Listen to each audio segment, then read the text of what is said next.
Big Boss season 8 தமிழில் இந்த வாரம் டேஞ்சர் ஜோனில் இருந்து 12 போட்டியாளர்களில் டபுள் எவிக்ஷனான ஆனந்தியும் சஞ்சனாவும் 8வது மற்றும் 9வது போட்டியாளர்களாக வீட்டை விட்டு வெளியேறினர். தொகுப்பாளர் விஜய் சேதுபதியின் இந்த அறிவிப்பு ரசிகர்களையும் ஹவுஸ்மேட்ஸ்களையும் திகைப்பில் அழுத்தியது.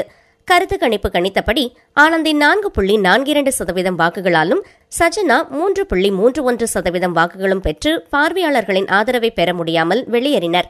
சென்ற சீசன் வரை ஆண்கள் மற்றும் பெண்கள் ஒன்றாக இணைந்து கேம் விளையாடுவார்கள். சென்ற சீசனில் நடந்த சில குளறுபடியால் ஆண்கள் மற்றும் பெண்கள் இடையில் ஒரு கோடு போட்டு தனித்தனியாக விளையாடியதால் நிகழ்ச்சி சுவாரஸ்யமாக இல்லை. அதனால் வீட்டின் நடுவே இருக்கும் கோட்டை பிக்பாஸ் அழித்துவிட்டார்.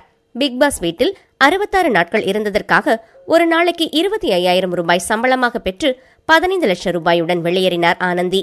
ஒரு நாளைக்கு 20,000 பெற்று 12 லட்சம் சம்பளத்துடன் வெளியேறியுள்ளார் சஜனா. பிக்பாஸ் நிறைவு பெற இன்னும் 6 வாரங்களே உள்ள நிலையில் தற்போது 15 போட்டியாளர்களிடையே கடுமையான போட்டி நிலவுகிறது.